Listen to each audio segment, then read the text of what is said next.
everyone, I'm Kate Random from Kate's Random Reviews, and welcome back. Or if you're new, well, welcome to Kate's Random Reviews. And this time, an actual review. Yay! And my hair is everywhere, yay! There's a few things I'm going to talk about first before we actually get into the actual review.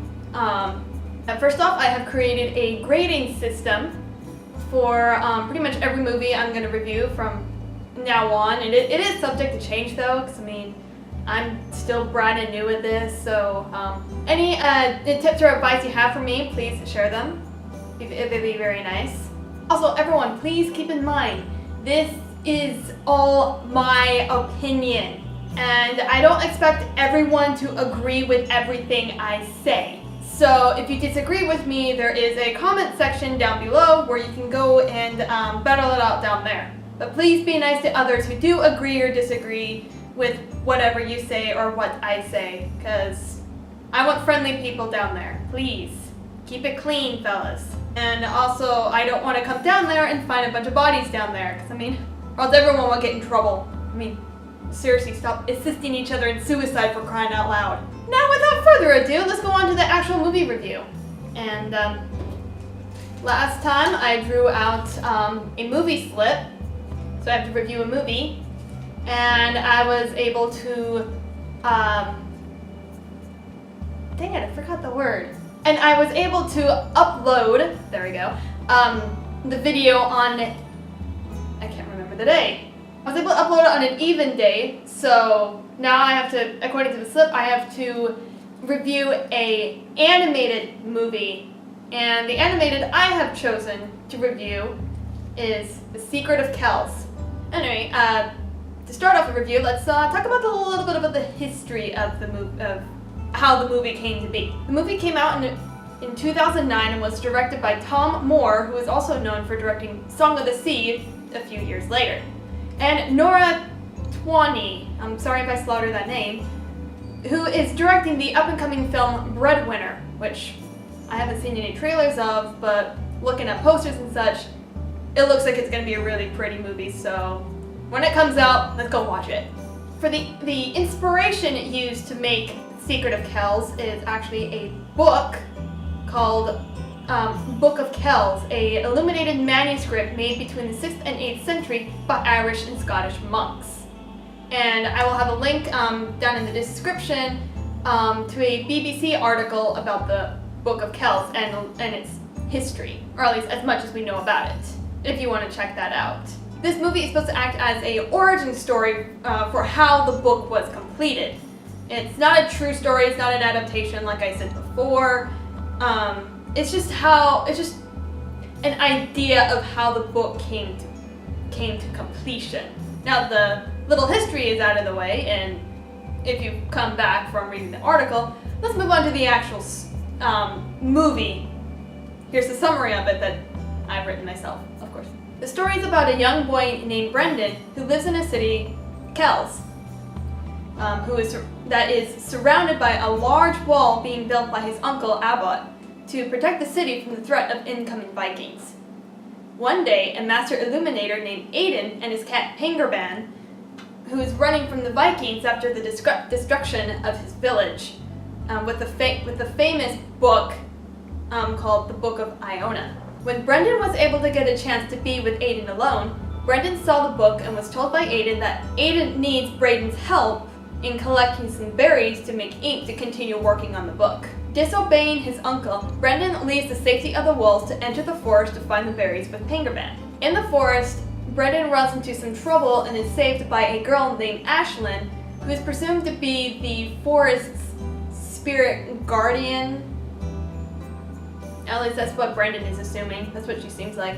Who lives in the forest and claims to own it. Originally, she wasn't going to help Brendan, because she doesn't like people, but when she found that the two of them have something in common, both of them not having any parents who raised them, Ashlyn decided to help him through the forest and collect the berries he needs, while also instructing him of some dangers to stay away from. After getting to know each other a little bit better, they become close friends. Brendan would visit the forest once in a while to hang out with Ashlyn, while at the same time is secretly being trained by Aiden in illuminating and being Aiden's apprentice to hopefully complete the Book of Iona. Which, at the end of the movie, the name Iona is changed to Kells. So the book becomes the Book of Kells at the end of the movie. And that's all I'll say about the ending and the climax. Because no spoilers here. Hopefully. Okay, me personally, the story seems pretty simple. But it was able to keep my attention throughout the entire film, and it kept me curious on, ooh, what's gonna happen next? Okay, Brendan did this, what's gonna happen to the city or whatever? What's gonna happen to all these characters? It kept me interested throughout the entire film. The film isn't very action-packed or anything, up until nearing the end, which involving the Vikings and a monster, which again, that's all I'm gonna say. Other than that, I thought it was a really nice story. It was great storytelling. The pacing was nice up until the end, where it felt a little bit rushed, but the ending is worth to see and very resolving. There you go. Give me a second to process there. Alright, the final grade for the movie is, of course, A for great storytelling. But I did take away about 5 points for how realistic the story is. Because, well, there's magic in it, obviously. Because Ashlyn is a forest spirit. So just the magic of it just kind of took some points away from realism.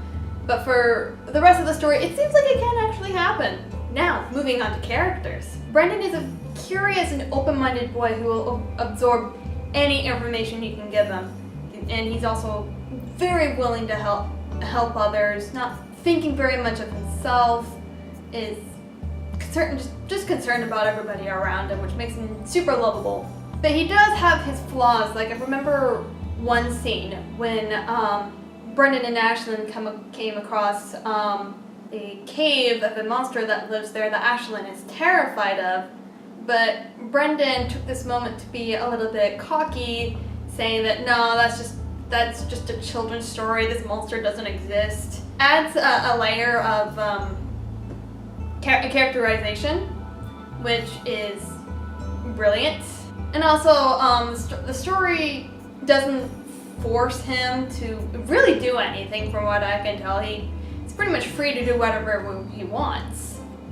And the only reason why he does what he does is just because of, well, he's influenced by the people around him, by his own choices.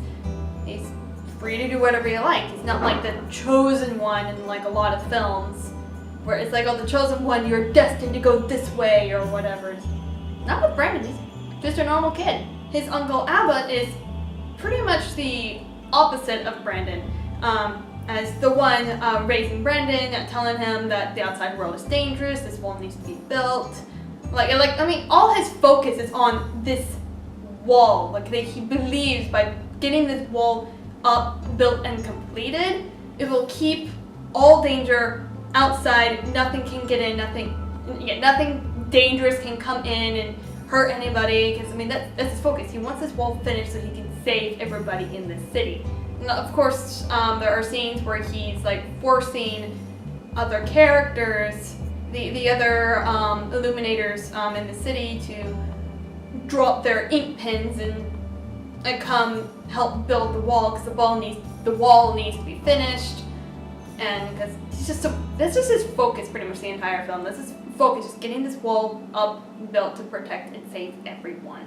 And then in comes Aiden, the master illuminator and owner of the Book of Iona, soon to be called the Book of Kells, who is a playful, energetic old man, who also has his views of how to survive from the Viking attacks and such, which, yeah, Abbott and Aiden, they don't get along. Brendan is pretty much forced, in a way, to pick between the two, again, in a way. But because of his a welcoming aura, if that's the best, that's like the best way I can put it, Brendan feels really close to him, like he's a friend, and in turn, Aiden influences Brendan to make his own choices to leave the safety of the walls, go out to the forest, and have his own little adventure to help Aiden with his own life goal of completing the Book of Iona. Another character that is very important to the story is Ashlyn, the forest spirit guardian person, who is a energetic girl but also very protective of her things. Like the forest is her home, and her home along with all the creatures, all the the animals and bugs and such. I mean, this is her forest. She does have a strong attitude. Like when you first meet her, pretty much her first expression to Brendan is, "The heck are you doing in my forest? You don't belong here. You need to leave." Shows pretty much just that first expression from her. She was right there hugging Pinger Ban, like, "This is your cat, right?" But very brave, very knowledgeable about all her surroundings. But she's not like 100% always like that. I mean, again, when they're talking about this monster and where they're by the cave or anything, she does show fear and concern for Brendan's safety and along with her own safety. You have your side characters, which I'm just gonna all group them into one, which are the brother illuminators in the city of Kells, who also were involved in Brendan's life and influenced him in a way, and also talking about Aiden and the Master Illuminator, along with the Book of Iona, and how the book is like drawn or made by angels, and that if a sinner or the devil were to look upon it, their eyes were burned or something like that. Like they'll be completely gone just by glancing at the book, which makes Brendan's imagination go wild, and also, again, influence him to make his own decisions to first leave the walls. So much I gotta say about all these characters. I mean, I'm not sure if you guys are understanding it or not, but anyway, the final grade, which I can't find anything wrong with these characters. I think they're just too perfect, and I have to give them an A. And if my scale can go any higher, I would have given the characters an A+. Okay, next up is style. So, what's my opinion on the animation? Well, first off, the animation in the movie was done by Cartoon Saloon, a Irish film and television studio based in Kilkenny. I hope I'm pronouncing that right. Their chosen style for the film is 2D animation with a Irish and Celtic feel to it. So, in other words, Kells is supposed to take place, I'm guessing, in like Ireland or something like that. I'm not 100% sure. That's just what it feels like. It's supposed to feel like you feel like you're in Ireland. Like you're surrounded by the forests, you're feeling the weather, and every like background and scene looked like it was cared for and worked on with a lot of time and effort into it. It's super gorgeous. They did a really good job with the animation, making sure the characters flow very nicely and the arms don't like bend very weird, or the characters don't just look really bizarre where it's like it hurts the eyes or anything. No, pretty much the entire film is gorgeous for like pretty much outgoing artists or animators. I mean, this is something to watch, especially if you're into art styles and movies instead of the story. This is kind of one of the things you guys should really watch, simply for the style and the colors and the shapes and such. All that time and effort really does pay off, as the studio has won multiple awards for their style and animation, not just in Secret of Kells, but also other films. As far as I know, they have also done Song of the Sea and are working on Breadwinner, two films I've mentioned before by the other two directors. Okay, the voice actors did a really good job performing for all their individual characters. I mean, they all emote so well. You really do feel for the characters. They don't feel like just someone speaking into a microphone. They really do feel like they're Abba is Abba and Brandon is Brandon. I mean, this is surprising. I mean, the two young actors, Evan McGurr, the voice for Brandon, was 14 at the time, and the voice for Ashlyn and Kristen Mooney was 13 at the time of this movie's production when they were recording, and those two kids, they were really good, emoting their attitudes, the emotions, making them feel like that's the character. That's not some person behind the microphone. That's the character talking to each other. All the actors, I feel, did a really good job. They put all their effort into their acting, and they did a very well job. Yeah, the voice acting, the style, the animation. I give it all 100 points. A. And again, good job, movie. Good job. Keep it going. Keep it going. Up next, the music, and oh my gosh, the music is so pretty. I do consider myself a musician. I know, and I feel I do know the difference between music and trash. I would define what I feel for trash, but then I would end up having a whole bunch of people hating me. So that's another video right there. I'll just kind of, it'll wait right there. Again, the music in this is very well done. It's very beautiful. The composers for the film are a French composer, Bruno. I can't pronounce his last name. It's like Coulais. I'm gonna refer to him as Bruno. But and then there's a music group, Kila. I'm gonna assume that's how it's pronounced, Kila. Bruno is most known for doing film tracks. He has done two movies called The Chorus and Coraline. Music group Kila is a Irish folk music group who are known for traveling around, performing in multiple festivals, again, performing Irish folk music. They teamed up with Bruno to create the soundtrack for the movie. Yeah, the two of them together, the music is just amazing. It has a very nice Celtic feel to it. It projects the mood to the audience very, very well. It's nice and calming in like slow down scenes, and when the scenes are like quiet, like there's no actual interaction between the characters, you can hear the music very beautifully. It basically blends in with the art style, and it's great. By itself, I did listen to at least most of the soundtrack by itself. This kind of music seems like something you would play in the background when you're like doing stuff around the house or you're trying to sleep. This is very relaxing music. There's also a very special song in there. Special song I'm talking about. It's just called Ashlyn's Song. And that one is really pretty. I'm guessing the voice actress sung it herself, which I say she does do a pretty good job. Not very much professional level from what I heard, but she does a really good job singing it. And all around, when grading the music, see, I give it an A, but minus 5 points for listening it by itself, because I mean, you could, but I feel more enjoyment if you're watching it with the movie or you're like at a festival. That's where I think you can actually get the full hype in the music instead of just having it playing in the background. But still, really good. I enjoy the music. Moving on. Now to the last category for this review. The one I think most people would kind of hate me for, but whatevs. The rating for the movie.